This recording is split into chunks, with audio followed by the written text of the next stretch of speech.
అందరూ కూడా అప్రిషియేట్ చేశారు. So that is all from my end. So if any questions please feel free to ask. Eluru నగరంలో అత్యాధునిక సదుపాయాలతో నిర్మించిన మహిళా పోలీస్ స్టేషన్ భవనాన్ని రాష్ట్ర హోంమంత్రి వంగలపూడి అనిత ప్రారంభించారు. 30 సెంట్ల విస్తీర్ణంలో 2.73 కోట్ల వ్యయంతో 2 అంతస్తుల భవనం నిర్మించారు.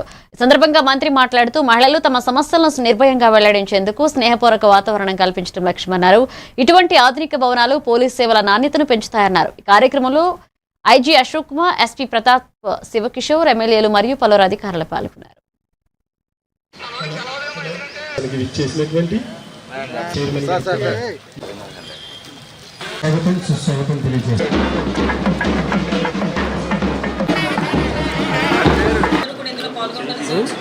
భావించాలి.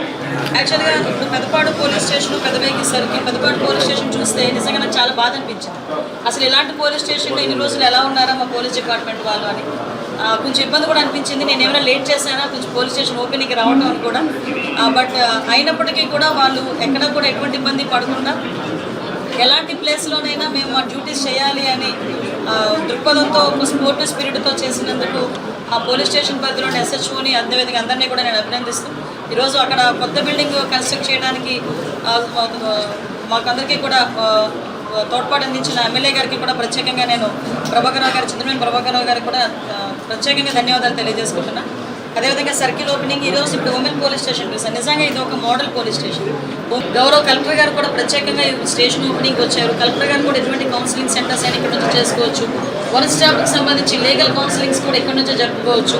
ఓవరాల్గా ఒక మంచి వాతావరణమే కాకుండా ఇందాకే నాకు ఎస్పీ గారు చెప్పడం అది నాకు చాలా హ్యాపీ అనిపించింది. ఈ బయట కూడా పిల్లలకి ఏదైనా కౌన్సిలింగ్ ఇవ్వాలి అనుకున్నా, వాళ్ళు ఏదైనా చదువుకోవాలి అనుకున్నా కూడా వాళ్ళు ఆల్రెడీగా ఈ కూటమి ప్రభుత్వంలో పోలీస్ స్టేషన్స్ అన్ని ప్రక్షాళన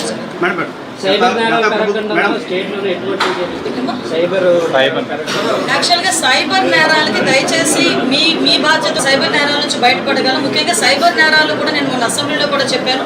ఎక్కువ మంది ఎడ్యుకేటెడ్ సైబర్ నేరాలు బారిన పడి డబ్బులు పోయిందంటే నేను ఒకటే చెప్తున్నా, ఈరోజు మోడీ గారు ఒక గవర్నమెంట్లో కానీ